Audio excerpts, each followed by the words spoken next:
Hey YouTube, this is my current bike check. It's October 3rd, and I'm going to start off on the top.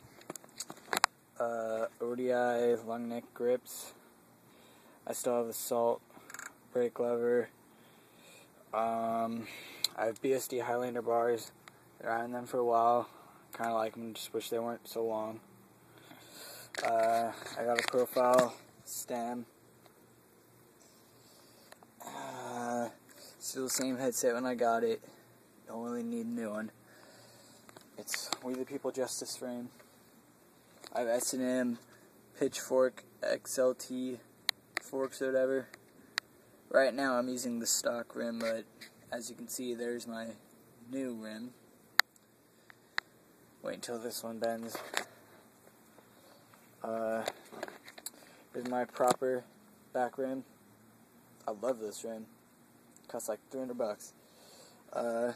Love these cranks. It's premium cranks. I got animal pedals. I got an animal sprocket, which I need to get a new one. It's thinning out. I got this plastic brake pad. It's pretty nice. Kind of squeaks though.